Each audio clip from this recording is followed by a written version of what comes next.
Então ele vai falar com você. Jonas capítulo 4, do versículo 9, diz assim: Então disse Deus a Jonas: É acaso razoável que assim te enfades por causa da boboreira? E ele disse: É justo que me enfade a ponto de desejar a morte. E disse o Senhor: Tiveste compaixão da boboreira, na qual não trabalhaste, nem a fizeste crescer, que em uma noite nasceu e em uma noite pereceu? E não hei de eu ter compaixão da grande cidade de Nínive, em que estão mais de 120.000 homens, que não sabem discernir entre a sua mão direita e a sua mão esquerda, e também muitos animais? Eu vou orar, amém? Vamos orar nesse sentido para que Deus fale aqui conosco, amém? Que Ele traga as revelações, aquilo que está oculto desse texto em nome de Jesus. Senhor, Deus e Pai, nós lemos as Escrituras, mas não queremos agora, Senhor, falar e desviar do que foi lido ou desviar da Tua vontade, não. Meu Deus, que o Senhor dirija o pregador, o mensageiro, e também, Senhor, que o Senhor dirija cada um dos Teus servos, cada uma das Tuas servas que aqui estão, para ouvir de bom grado, para ouvir com bom coração. Eles disseram aqui que o coração deles é o altar do Senhor. Então manifeste nesse altar, meu Deus, e que o Teu fogo queime, venha purificar e abençoar cada um dos Teus servos. Em nome de Jesus, amém, e graças a Deus. Vamos aplaudir o Senhor, Ele é digno de honra, digno de glória, digno de louvor, digno de exaltação. Pode tomar o teu assento. Eu quero me redimir nesta mensagem em relação às mensagens anteriores que preguei, porque eu acho que eu tenho sido sempre excessivo. Eu gosto de pegar um versículo, uma verdade bíblica, e a partir dela eu vou buscando confirmações, né, na Bíblia. Pelo menos é assim que eu aprendi a fazer, assim que eu entendo, né, de ministrar a verdade. Fazendo um simbolismo bem bobo, né, como se eu mirasse bem no centro do gol, né, e chutasse, ainda que com os olhos fechados. Porque eu escolho uma verdade que não tem como se contestar, e aí a partir dela eu vou buscando confirmações na Bíblia para que, né, eu consiga esclarecer aquilo que Deus falou ao meu coração. Mas eu sinto-me cobrado porque muitas vezes eu leio o texto e fujo muito do texto, não falo, não é que eu não seja fiel ao que foi lido, mas eu não sou fiel ao contexto, né? Eu não sou fiel ao contexto. Então nesta mensagem, pelo menos, eu vou me esforçar a ser fiel ao contexto.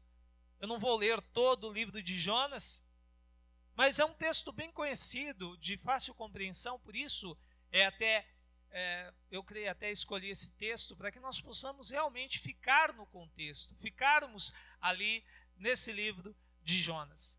E aí durante toda a semana eu estive meditando, li e reli várias vezes. Hoje em dia até mudei o hábito, agora eu não leio tanto, mas ouço, né? Eu prefiro ouvir, então fico ouvindo, e nós vamos ouvindo, né, ali e meditando a respeito das verdades que estão aqui nesse livro. Hoje então, amados, eu quero falar para você, ou dar aqui uma ideia geral do que está no livro de Jonas. O que aconteceu ali nesse livro de Jonas? Deus fala com Jonas e diz: Jonas, eu quero que você vá à cidade de Nínive, onde moram 120.000 homens, ou mais de 120.000 homens, então daria quase 500.000 pessoas, porque para cada homem haveria uma mulher, sua esposa e os seus filhos, que normalmente não eram contados na época bíblica. Então tinham ali provavelmente, né, para cada homem duas pessoas que fosse, né, um censo que pudesse ser feito. Então teríamos ali, brincando, 360.000, 400.000, 500.000 pessoas.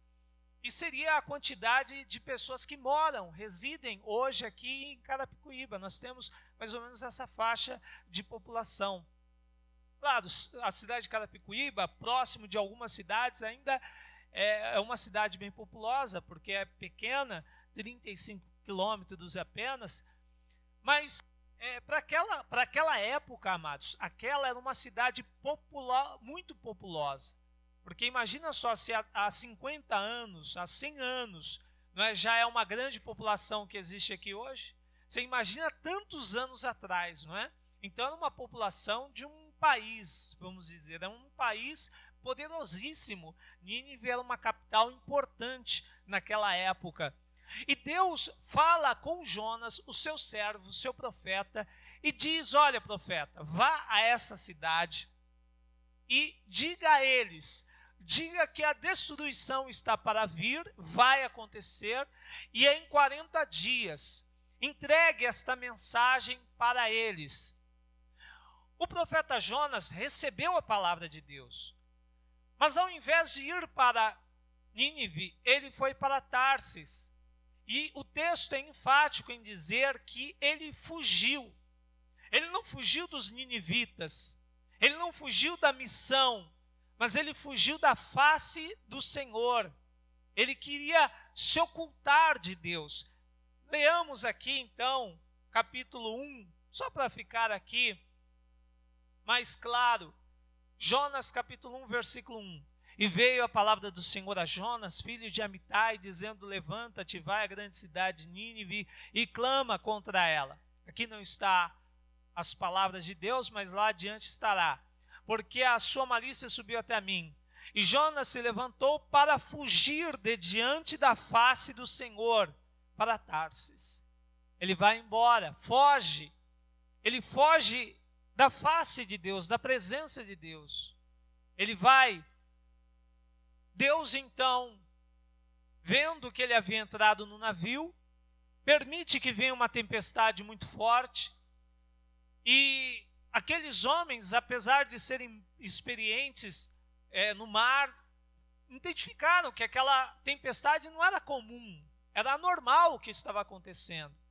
Era uma tempestade que eles, homens do mar, sabiam, isso não é da natureza, isso é uma coisa espiritual. E você sente, é ou não é, amados? Quando acontece uma coisa na sua vida e você diz: olha, isso daqui não é físico, não é uma questão da natureza, não, mas isso daqui tem um princípio espiritual por trás.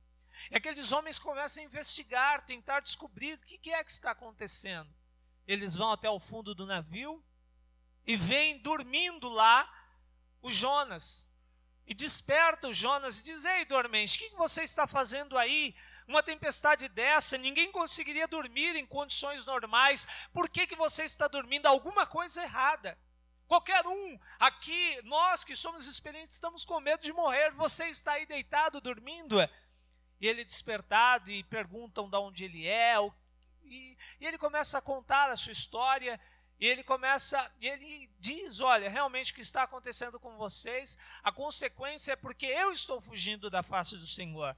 Deus me mandou ir para Nínive pregar a palavra, mas eu não quis, eu fui embora. E aqueles homens temeram a Deus. E eles temeram a Deus, mas não quiseram ouvir de pronto o conselho de Jonas, que era: me lance daqui desse navio, desse barco, e vocês estarão livres, porque o problema, a causa dessa tempestade sou eu. E eles ficaram com medo, porque eles disseram: se só pelo fato dele ter desobedecido a Deus está acontecendo isso, se nós lançarmos ele fora e Deus não estiver de acordo, nós sofreremos pena por causa disso. E aí eles vão tentando remar, tentando se esforçar para levar o navio até a terra firme, e não consegue, percebe que realmente o problema está nele. Foi lançado sorte, e ali estava identificado que o culpado era Jonas. E então eles oram, olha só, ímpios, homens ímpios, tinham os seus deuses, e eles mesmos disseram a Jonas: olha, por que você não invoca ao seu Deus? Porque nós estamos invocando aos nossos deuses para nos livrar. Então esses homens tinham seus deuses, e os deuses deles não haviam resolvido o problema, Mas agora, eles reconhecendo que o Deus de Jonas era capaz de criar aquela tempestade, eles invocam ao Deus de Jonas e diz: olha, nós não conhecemos o Senhor tão bem, não com essas palavras, mas ele nos disse que devemos jogá-lo fora daqui, e seja feito conforme a tua vontade, nós faremos isso. E então eles jogam, e eu posso ver pela fé que no momento em que ele é lançado, talvez até antes dele se molhar, o céu então começa a se abrir, a tempestade começa a cessar, o barco que estava quase afundando agora está na bonança. Agora já não há mais tempestade. Aqueles homens foram livres daquele mal que estava vindo sobre eles por culpa de Jonas. Jonas então agora é engolido pelo monstro marinho. E ele vai ficar ali por 3 dias. E a palavra diz que no terceiro dia, ou no final desse momento, ele ora a Deus, ele reconhece os seus erros, reconhece a sua miséria, e ele pede misericórdia a Deus. O capítulo 3 é a oração, ou melhor, o capítulo 2 é a oração, todo o capítulo 2 fala da oração que Jonas faz ao Senhor e pede que o livre daquela situação. Imagina ele lá dentro daquele monstro marinho, em condições normais e naturais ele morreria, mas foi uma permissão de Deus.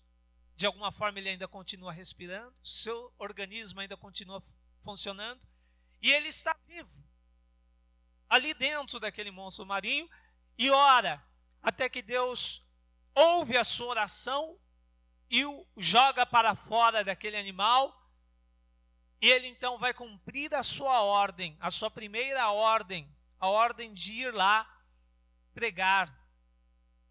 Capítulo 3 diz assim, olha: e veio a palavra do Senhor segunda vez a Jonas, dizendo: levanta-te, vai à grande cidade de Nínive e prega contra ela a pregação que eu te disse. Então aquela pregação que eu te mandei fazer, vai lá e faz. E agora ele vai pregar. Levantou-se Jonas e vai, mas ele não vai levar o tempo necessário, ele está fazendo o contragosto, não é a sua vontade. Entenda, amados, não é que Jonas é mau, é que aquele povo inimigo fizeram coisas terríveis ao povo de Israel. Então existe uma rivalidade muito grande. É mais ou menos um Fla-Flu, é mais ou menos um Corinthians e Palmeiras, né? Uma rivalidade monstruosa entre Israel e os ninivitas. Então eles fizeram coisas terríveis ao povo de Israel, e Jonas não quer o bem daquele povo. Ele não quer que aquele povo cresça para de novo afrontar e atacar o seu povo. E Jonas, ele vai contra gosto e prega. A pregação dele é bem objetiva. Ele diz: olha, 40 dias e esta cidade de Nínive será subvertida, será destruída. É esta a mensagem. E continuando, só para concluir aqui todo o fato, e depois eu trarei aqui as revelações que Deus colocou no nosso coração. Os ninivitas então ouvem aquela mensagem. Eles começam a temer. Chega ao rei aquela mensagem dizendo: olha, essa cidade vai ser destruída. Aquele Deus de Israel, que é conhecida porque destruiu lá os egípcios, fez com que eles fossem libertos, e que várias vezes eles se levantaram contra as nações inimigas e venceram, apesar da sua fraqueza. Apesar de serem em menor número, eles sempre venceram. Esse Deus está dizendo que essa cidade vai ser destruída por causa dos seus pecados. E então, o rei decide uma lei para que todos orem e jejuem pelo espaço de tempo necessário para que Deus mude, para que Deus não faça aquilo que decidiu fazer. E eles oram. Aqui no capítulo 3 tem ainda aqui a oração deles. Eles oram, eles clamam para que Deus não faça o que havia determinado. Só um trecho aqui, versículo 8. do capítulo 3. Mas os homens e os animais estarão cobertos de pano de saco, e clamaram fortemente a Deus, e se converterão, cada um do seu mau caminho e da violência que há nas suas mãos. Quem sabe se voltará a Deus e se arrependerá, e se apartará o furor da sua ira, de sorte que não pereçamos. É o rei falando ao povo. E Deus viu as obras deles. E Deus viu as obras deles, como se converteram do seu mau caminho, e Deus se arrependeu. Deus se arrependeu do mal que tinha dito lhes faria e não fez. Deus não fez. Deus tinha determinado, vai ser destruída, mas ele não fez, porque aquele povo se converteu dos seus maus caminhos. Sinceramente nos seus corações se arrependeram, se humilharam a ponto de se vestir de pano de saco e se assentar na cinza. E qual é a reação do profeta? Qual é a reação do mensageiro de Deus? Ele que a partir do momento em que terminou de pregar, ele foi para o monte, ficou assistindo, porque a vontade dele era que caísse fogo do céu, consumisse, destruísse aquela cidade. E ele ficou ali na expectativa. Mas como ele conhecia o mensageiro, como ele sabia quem era que estava mandando aquela mensagem, ele sabia que aquilo não ia acontecer. Ele estava ali, sabe, aquela pessoa que quer que algo aconteça, mas ele sabe que aquilo não vai acontecer. Esse é o Jonas. Ele tinha profetizado e tinha declarado: vocês vão ser todos destruídos, mortos. E ele queria isso. Mas ele está assistindo na expectativa que isso aconteça, mas ele sabe que não vai acontecer. E aqui, amados, está uma das verdades que Deus colocou no meu coração: a mensagem e o autor. Preste atenção. Deus está mandando uma mensagem. Sabe por que Jonas não foi imediatamente pregar esta mensagem? Porque Jonas sabia quem era o autor da mensagem. A mensagem no princípio seria amarga, dolorosa a eles ouvirem. Mas conhecendo o coração de Deus, Jonas, conhecendo o coração de Deus, sabia que Deus não queria esse final para aquele povo. Antes, Deus queria que o ímpio se convertesse dos seus maus caminhos e vivesse. Se tivesse sido o diabo a aparecer para Jonas e dito: olha, vai lá e diga para Nínive que eles serão destruídos, Jonas teria ido correndo.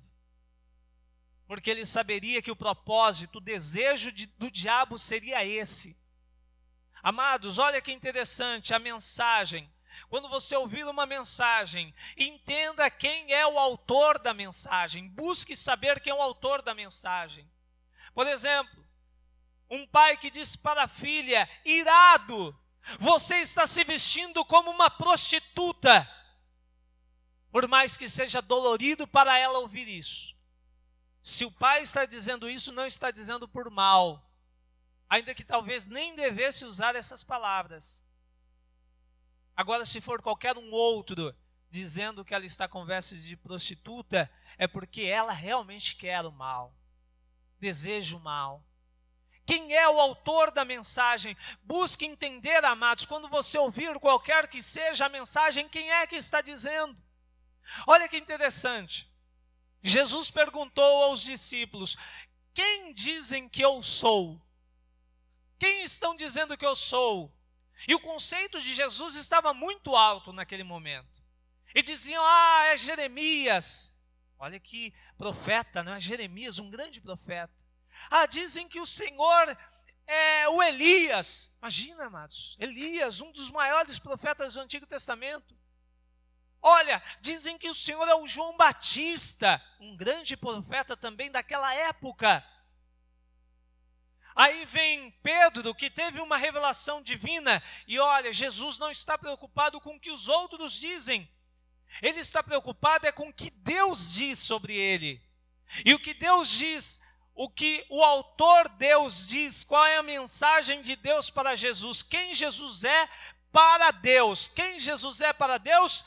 Ele disse, quando Jesus foi batizado nas águas, diz a palavra que o céu se abriu, veio a pomba no espírito em forma corpórea de pomba, e ouviu-se do céu uma voz que dizia: este é o meu filho amado, em quem me compraz, em quem me alegro. Diziam coisas absurdas de Jesus. Aqui tudo bem, ele estava no círculo de amigos, mas diziam que Jesus era Beelzebul, príncipe dos demônios. Diziam coisas absurdas a respeito dele, mas não importava, porque o que importava para ele era o que Deus estava dizendo ao seu respeito. Olha que interessante, amados. Só para completar aqui o raciocínio. Então Jonas, ele vai, fica num lugar, e o propósito dele é ver a destruição, mas não vai acontecer, e ele sabe disso. Aí Deus vai tratar com Jonas. Deus faz a nascer uma aboboreira de um dia para o outro, de uma hora para outra. E essa aboboreira faz sombra sobre ele. É um lugar de muito calor, então aquela sombra foi muito gostosa, aquela sombra muito prazerosa. E ele amou aquilo. Ele amou aquela aboboreira, ele começou a sentir prazer. Você já percebeu que às vezes as pessoas têm prazer em coisas tão banais, tão pequenas? Eu já vi pessoas que ficam conversando com plantas. Você já viu também? E elas têm uma alegria. O prazer delas é falar com as plantas. Ela tem uma alegria. Às vezes é como um animal de estimação. Às vezes, para algumas pessoas, é como se fosse um ente querido. Ela conversa, ela tem aquele prazer. Mas olha só, nesse caso ele tem um prazer tão grande, ele fica feliz, ele fica alegre. Ele que está triste, chateado, porque a sua vingança não se cumpriu, o seu ódio não se cumpriu, ele agora começa a ficar feliz da vida. Aí na mesma velocidade que Deus fez aquela aboboreira nascer e estar sobre ele, Deus permitiu algo sobre ela e ela morreu rapidamente. Sabe quando há um grande vazio no seu coração? Não é de coisas grandes não, amados. Às vezes coisas pequenas, mas que nos faz falta. Claro que se uma pessoa perde o marido, a esposa, a falta vai ser muito maior. Mas diz a palavra que Deus criou um ambiente para que ele amasse aquela aboboreira, que ele a amou tanto, que quando esta aboboreira morreu, ele sentiu uma angústia tão grande, que ele chega a pedir em seu ânimo a morte. Olha só, a aboboreira tem um valor maior do que a vida dele. Que absurdo! Ele diz que em seu ânimo ele prefere a morte. E Deus o questiona e diz: isso que você está falando é razoável? E ele bate o pé e diz: não é razoável sim. Eu estou com a razão, eu devo morrer porque eu perdi a aboboreira. Veja, foi onde começamos aqui a ler. Primeiro veja a indignação dele no capítulo 4, do versículo 2, a oração que ele faz ao Senhor, reconhecendo que Deus não havia destruído a cidade. E orou ao Senhor e disse: ah, Senhor, não foi isso que eu disse estando ainda na minha terra?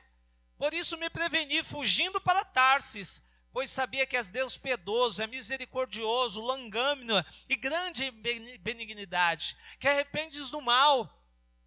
Peço-te, pois, Senhor, tira a minha vida, porque melhor me é morrer do que viver. E disse o Senhor: é razoável esse teu ressentimento?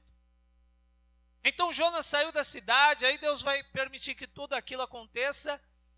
Versículo 10, e disse o Senhor, versículo 9, então disse Deus a Jonas: é caso razoável que assim te enfades por causa da aboboreira? Quer dizer, você vai ficar tão triste por causa da aboboreira? Aí ele diz, ele afirma, e ele disse: é justo que me enfade a ponto de desejar a morte. Olha, amados, ele está querendo morrer por causa de uma perda de uma aboboreira.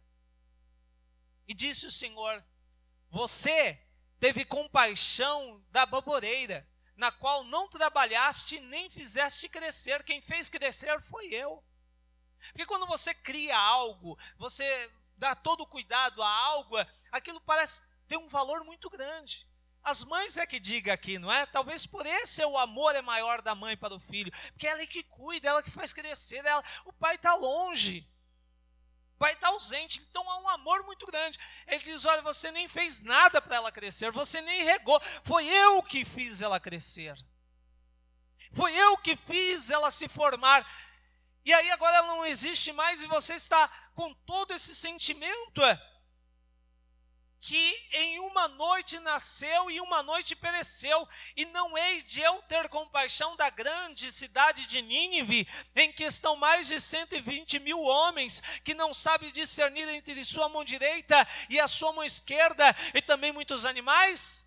Olha que absurdo, amados. Se nós fôssemos colocar numa hierarquia, em primeiro lugar, aqui no reino, no mundo, podemos dizer, está o homem, a mulher. Nós estamos na hierarquia de mais importância, é ou não é? Depois, em segunda posição em hierarquia, os animais. Ah, dúvida se tem alma, se não tem, se vai para o céu, se não vai, mas até nós temos um carinho muito grande pelos animais. Então, com certeza, os animais são mais importantes do que plantas. Então, quando Deus ia destruir Nínive, todos os animais também seriam destruídos. Aí quer dizer, olha só, o Jonas invertendo tudo, quer dizer, as plantas são mais importantes do que os animais e mais importantes do que os homens. Veja como nós invertemos os valores. E nós não estamos falando aqui, amados, de um homem ímpio, mau, perverso, não.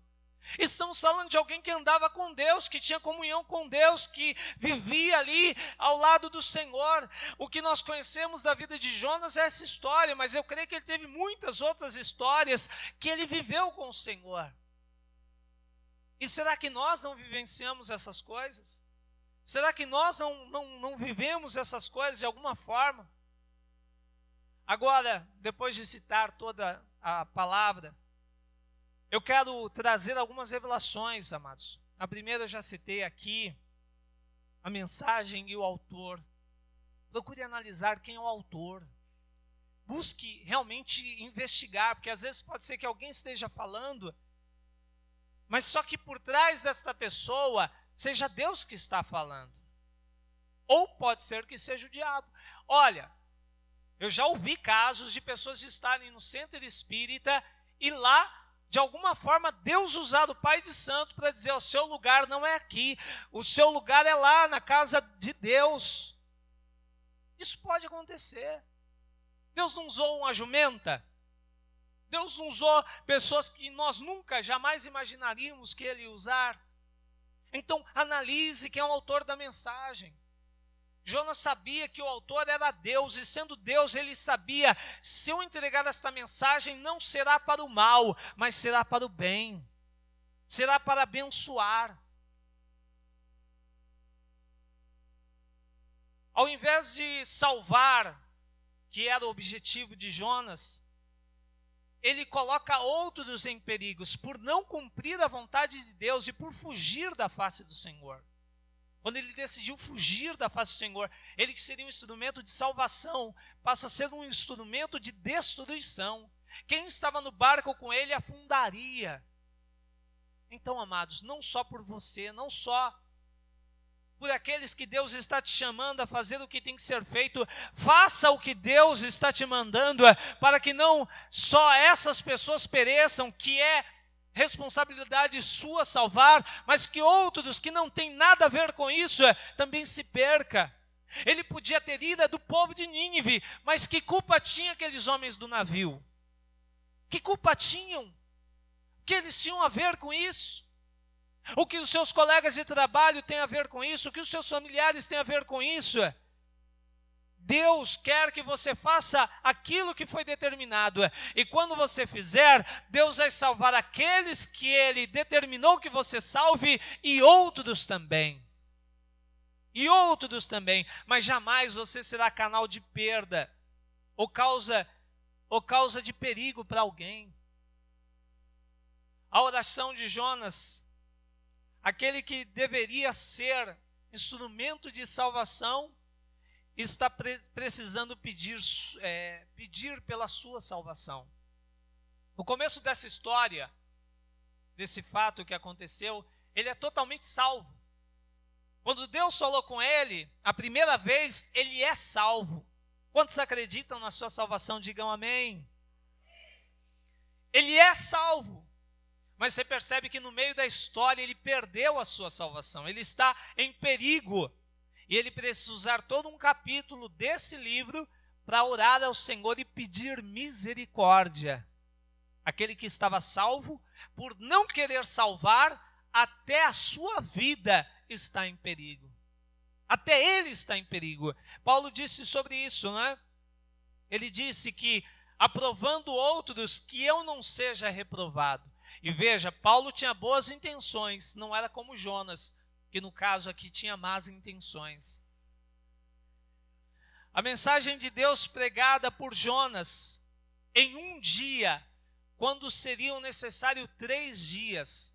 Olha o descaso, amados. Olha só, imagina, Deus me dá uma mensagem aqui e diz assim, ó, você vai pregar hoje 1h20. Aí eu, sei lá, com preguiça, com sono, com fome, ou querendo assistir os gols, não é? Ou querendo ver alguma coisa lá fora, vou encurtar a mensagem em 20 minutos aqui. Eu vou deixar de cumprir aquilo que foi determinado. Quer dizer, ele pregou algo que deveria ser em 3 dias. Ele pregou em 1 dia. Mas veja, a palavra de Deus tem todo o poder. Não importa, ainda que o homem seja negligente, a obra de Deus vai se cumprir.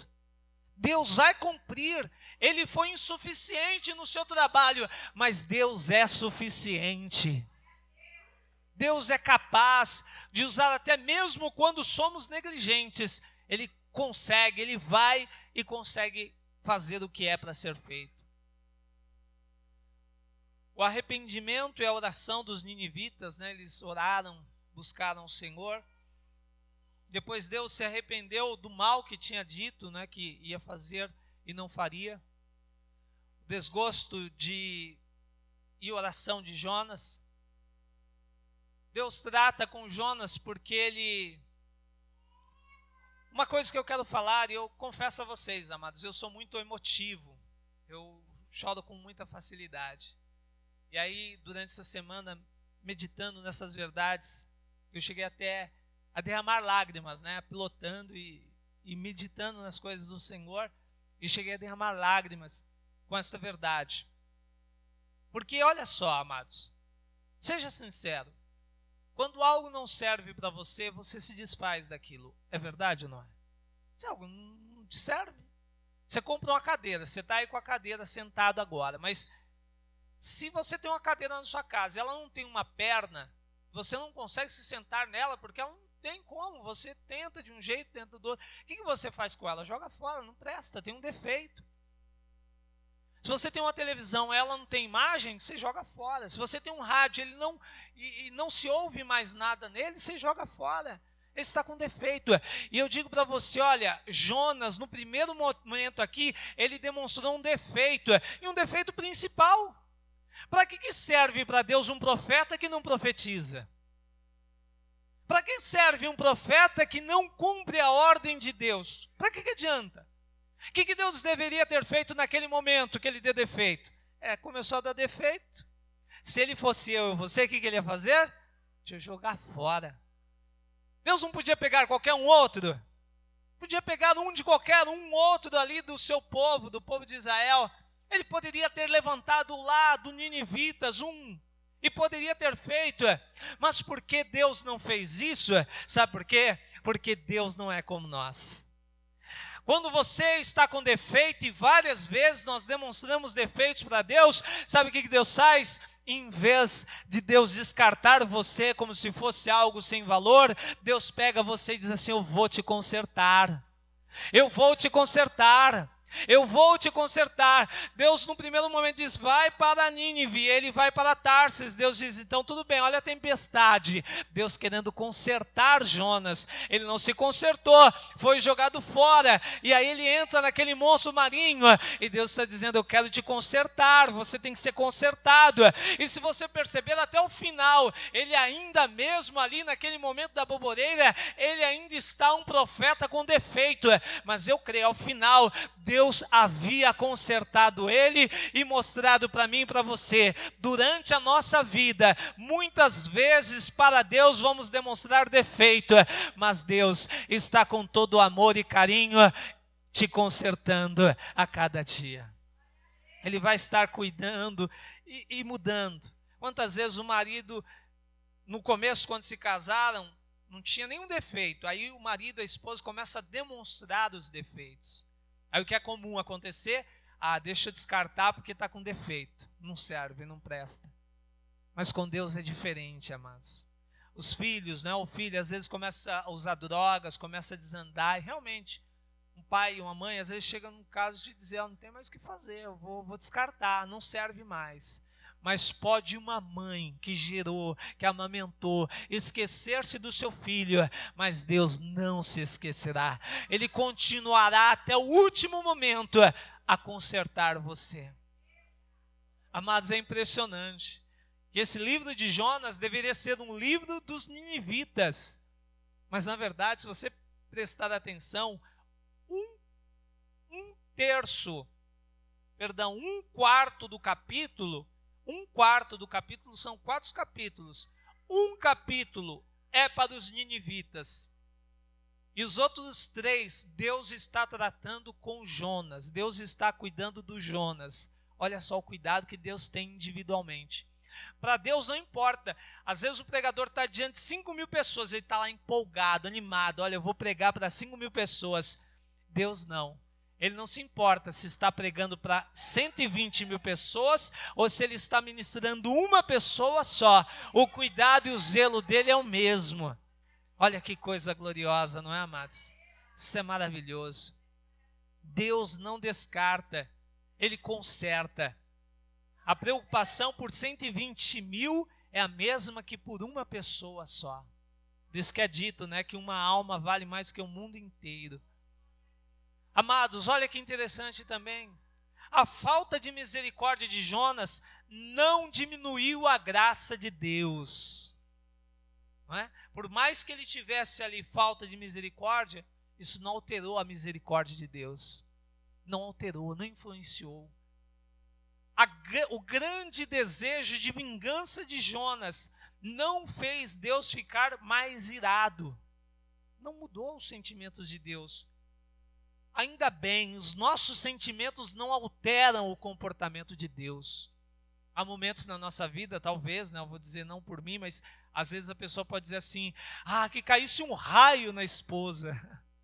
Não é? A pessoa está tão irada, está tão chateada, que eu não duvido.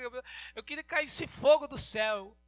Você imagina se Deus agisse pela nossa emoção? Não é o meu caso não, hein? Mas tem caso que a pessoa dispensa, não é? Às vezes até diz, né? A pessoa até diz, se acontecesse algo. Mas se Deus agisse pelos nossos sentimentos, mas graças a Deus, não é? Ele não age pelos nossos sentimentos. Os nossos sentimentos não mudam o comportamento de Deus. Ele não muda o comportamento de Deus. Ele continua lá. Ainda que Jonas fizesse o que fizesse, Deus ia continuar salvando os ninivitas. Deus ia continuar abençoando. Não só os ninivitas, mas até eles, sem merecer, Deus ia abençoar. Como Deus é bom, não é? Fugir de Deus para não fazer sua vontade. Por que nós fugimos de Deus? O motivo do homem fugir de Deus é porque não quer fazer a vontade dele. Eu me lembro que quando eu vim para a igreja, eu queria me libertar da bebida. Mas eu não queria perder dos prazeres do mundo. Então, na minha cabeça, eu fiquei pensando assim, eu vou para a igreja, me liberto da bebida que eu nem estava conseguindo fazer, e aí depois eu volto para o mundo sem beber. Né? Por quê? Qual era o meu pensamento? Eu achava que eu teria condições de ficar livre, depois que Deus me libertasse, eu imaginei que eu pudesse ter liberdade para fazer todas as outras coisas de errado, porque a bebida estava mudando o meu comportamento e não era bom, não estava sendo bom para mim. Mas a verdade é, amados, que na verdade o homem foge de Deus por causa disso, porque ele quer continuar cometendo pecado. Das duas uma, ou você fica na face de Deus e para de pecar, ou você foge da face de Deus. Ou você foge, você vai embora, porque você não suporta.